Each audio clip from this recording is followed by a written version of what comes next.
കൗസു. മുൻഷിയുടെ മൂത്ത മകൻ നന്ദകുമാർ, ഹിന്ദി അധ്യാപകൻ, ശുദ്ധനാണ്, ഭാര്യയോട് അമിതമായ സ്നേഹം. നന്ദകുമാറിന്റെ ഭാര്യ തനി നാട്ടുമ്പുറത്തുകാരി, അല്പം ആഡംബര ഭ്രമം ഉണ്ടെങ്കിലും നല്ലൊരു കുടുംബിനിയാണ്. ഭർത്താവിനെ ചൊൽപ്പടിക്ക് നിർത്തും. എന്തൊരു വേണം കൗസു? കലം. കലോ? കല അടുപ്പത്തിരിക്ക, ചട്ടും വേണം തരാം. അരേ ബുദ്ധു, മേരാ കലം കഹാം ഹേ? ഓ, മേരാ കലം. സർ, ആപ്കി കലം പോക്കറ്റ് മേ ഹേ. ഗലത്. ആപ്കി കലം നഹി, ആപ്കാ കലം. കായും കെയ്യും ഒക്കെ അങ്ങ് സ്കൂളിൽ ചെന്ന് പിള്ളാരെ പഠിപ്പിച്ചാൽ മതി കേട്ടോ. ദേ, ഇവിടെ മാതൃഭാഷ അല്ലാതെ മറ്റൊരു ഭാഷയും പ്രയോഗിക്കാൻ പാടില്ലെന്നാ അമ്മാവന്റെ കൽപ്പന. അത് മറക്കണ്ട. കൗസു, ഇന്നിപ്പ എന്താ എത്ര തിരക്ക് പിടിച്ച പണി? ഇന്ന് തിങ്കളാഴ്ച എന്നറിഞ്ഞൂടെ? ആജ് സോമവാർ ഹേ. ഡ്യൂട്ടി മാറി. ഇന്ന് പ്രാവൽ ഉണ്ടാക്കേണ്ട ചുമതല എനിക്കാ. അപ്പൊ ഉച്ചഭക്ഷണത്തിന്റെ ഡ്യൂട്ടി അതാണെന്ന് വലിക്ക. ഓ, ഇന്നെങ്ങനെ രുചികരമായിട്ടുള്ള ഭക്ഷണം കഴിക്കാലോ. അപ്പൊ ഞാൻ ഉണ്ടാക്കുന്നതിനൊന്നും രുചിയില്ലെന്നല്ലേ എനിക്കറിയാം. ഇപ്പൊ നിങ്ങൾക്ക് എന്നെ ഒട്ടും ഇഷ്ടമല്ല. എന്റെ വീട്ടിൽ വന്ന് ഹിന്ദി ട്യൂഷൻ എടുത്തതും പ്രേമിച്ചതും കല്യാണം കഴിച്ചതും അന്നൊരു ഹിന്ദി പാട്ട് പാടുമായിരുന്നല്ലോ, ഒക്കെ മറന്നില്ലേ? സഹിച്ചല്ലേ പറ്റൂ. 5 പിള്ളേരുടെ അമ്മയായി പോയില്ലേ? ചൗദുവിൻ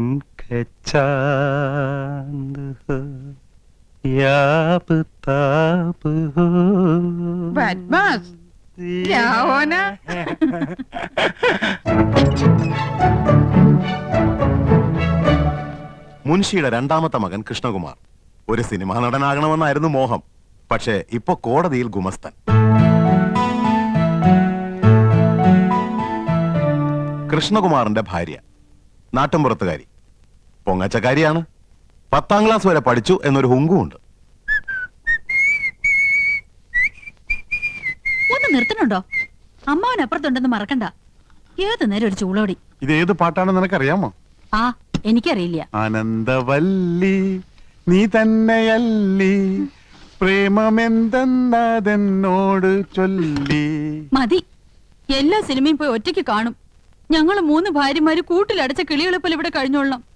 എന്നാ ഭാര്യയും കൂട്ടി ഒരു സിനിമ, ഒരു ബീച്ച്, ഒരു പാർക്ക്, ഒരു ഹോട്ടൽ, ഒരു സ്റ്റൂള്.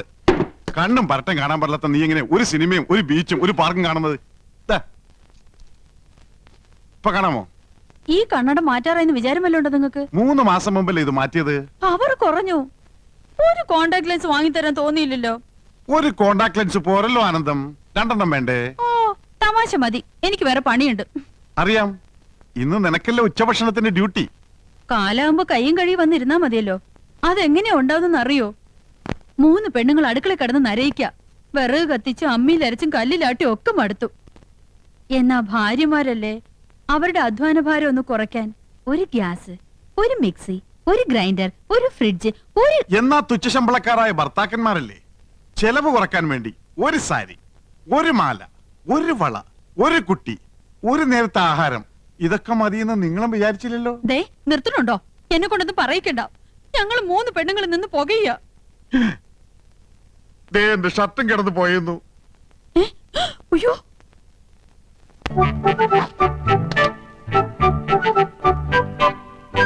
ഇത് വിക്കും. മുൻഷിയുടെ 3ാമത്തെ മകൻ ഗോപകുമാർ, ആയുർവേദ മെഡിക്കൽ റെപ്രസെന്റേറ്റീവ്, സരസൻ, വാചാലൻ. ഗോപകുമാറിന്റെ ഭാര്യ 4ാം ക്ലാസ് വരെ പഠിച്ച ഈ നാട്ടുമ്പുറത്തുകാരിക്ക് ഇംഗ്ലീഷ് ഭാഷ ഒരു ദൗർബല്യമാണ്. അർത്ഥമറിയാതെ സ്ഥാനത്തും അസ്ഥാനത്തും അത് പ്രയോഗിക്കും. ഡിസ്റ്റർബ് ചെയ്യരുത്. കമ്പനിയുടെ പുതിയ ആയുർവേദ ഉൽപ്പന്നമായ പാഷാണഭൂഷണ കസ്തൂരിയുടെ മാർക്കറ്റിംഗിനെ കുറിച്ച് ഞാൻ ഗഹനമായി പഠിച്ചുകൊണ്ടിരിക്കുകയാണ്. പാഷാണഭൂഷണോ? ആ, ചിലന്തി, തേൾ, പഴുതാര എന്നീ ജന്തുക്കൾ കടിച്ച വിഷം ഉള്ളിൽ ചെന്നു എന്ന് സംശയിക്കുന്നുണ്ടോ? ഉണ്ടെങ്കിൽ 1 ഗ്ലാസ് ചൂടുവെള്ളത്തിൽ 1 ടേബിൾ സ്പൂൺ പാഷാണഭൂഷണ കസ്തൂരി കലക്കി കുടിക്കുക. ശുഭം. ഞാനിപ്പോ തിരക്കിലാണ്.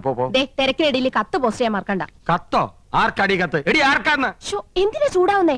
രഹസ്യമായ കത്താണെങ്കിൽ ആരെങ്കിലും സ്വന്തം ഭർത്താവിന്റെ കയ്യിൽ കൊടുക്കോ? അപ്പൊ നീ രഹസ്യമായി കത്ത് എഴുതാറുണ്ടല്ലേ? എഴുതിയിരുന്നു, കല്യാണത്തിന് മുൻപ്. അത് ശരി. 2 പിള്ളേരുടെ തള്ളയായ ശേഷമാണോ നീ സത്യം എന്നോട് തുറന്നു പറയുന്നത്? നിന്നെ ഞാൻ ഡൈവേഴ്സ് ചെയ്യും. അയ്യോ, പ്രേമലേഖനൊന്നുമില്ല. പിന്നെ എങ്ങനെ സൗന്ദര്യം വർദ്ധിപ്പിക്കാന്നുള്ള വംതിയിലേക്കാ രഹസ്യം എഴുതിയിരുന്നത്.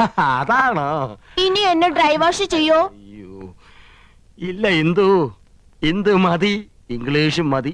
താങ്ക്സ്. ഈ കത്ത് വീട്ടിലേക്കാ. ഇക്കുറി വിഷുവിന് ഞാൻ വീട്ടിലേക്ക് ചെല്ലാന്ന് അറിയിക്കാനാ. വിഷുവിന് നീ വീട്ടിൽ പോകുന്നില്ലേ?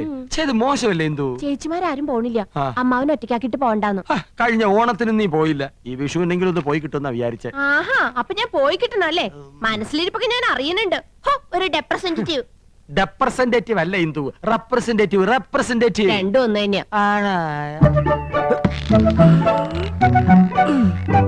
മുൻഷിയുടെ ഇളയ മകൻ ചന്ദ്രു വക്രബുദ്ധിക്കാരനാണ്. ഈ കോളേജ് കുമാരൻ. തൊട്ടടുത്ത വീട്ടിലെ മുറപ്പെണ്ണുമായി ലൈനുമുണ്ട്.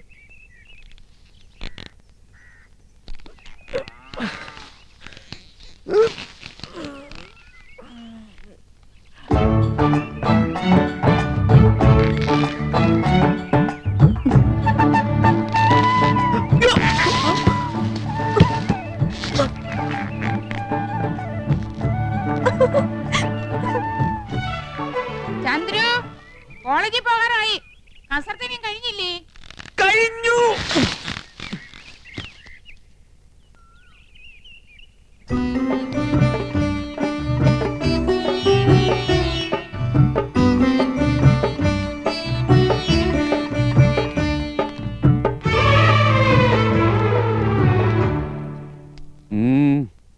ചേട്ടനെന്തോ പറയണോന്ന്.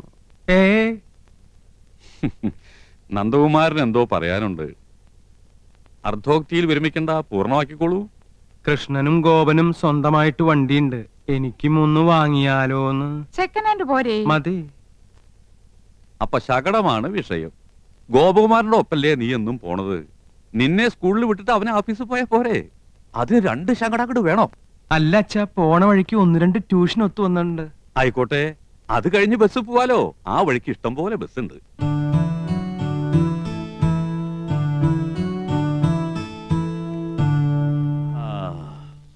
നിങ്ങളൊക്കെ മുതിർന്നു, ജോലിക്കാരായി, ശമ്പളക്കാരായി, സ്വന്തമായിട്ട് തീരുമാനങ്ങൾ എടുക്കാനുള്ള പ്രാപ്തിയുണ്ട്. അഭിപ്രായം പറയാനും നയിക്കാനും ശേഷിയുള്ള 3 മാമഭാഗങ്ങളും. എന്നാലും എല്ലാം അച്ഛനോട് ചോദിച്ചിട്ട് മതി എന്നുള്ള തീരുമാനം നന്ന് സന്തോഷം. അച്ഛന്റെ അഭിപ്രായം പറയാം. ഗോപന് അവന്റെ കമ്പനി വക ശകടുണ്ട്. നമുക്ക് പണച്ചെലവില്ല. ഒരു വഴിക്ക് പോകുന്ന നിങ്ങൾക്ക് വേണ്ടി പണം മുടക്കി ഒന്നുകൂടി വാങ്ങി തുള്ളി കൊണ്ട് തുടച്ചാലേ തുടം കൊണ്ട് തേവാൻ പറ്റൂന്ന വരവിൽ കവിഞ്ഞ ചെലവ് വേണ്ട. 3ാമത് ഒരെണ്ണം കൂടി വേണ്ട. അല്ല, അച്ഛന്റെ അഭിപ്രായം പറഞ്ഞു എന്നേ ഉള്ളൂ. നിങ്ങളുടെ ഇഷ്ടം പോലെ ആവാം, വിരോധമില്ല. അമ്മാവൻ പറഞ്ഞത് കേട്ടില്ലേ? വണ്ടി വേണ്ട. വേണ്ട വേണ്ട വേണ്ട. തെക്ക് വശത്തൊരു ചായപ്പ് ഇറക്കിയാല് ട്യൂഷൻ അവിടെ വെച്ചാവാലോ. ആകാം. ആകാം. ആകാം, പോകാം.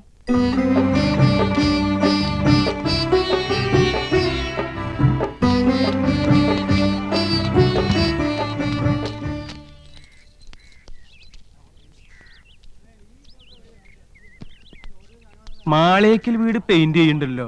പുതിയ താമസക്കാര് വരുമായിരിക്കും. വിട്. മക്കളെ, സൂക്ഷിച്ചു പോണം. പതുക്കെ പോയാ മതി. ശരി അച്ഛാ.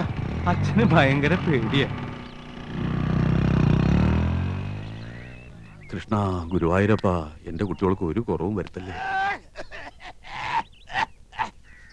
ഒന്ന് വെറുതെ ഇരുന്നൂടെ? പോയി വെള്ളം എടുത്തോളൂ അടി.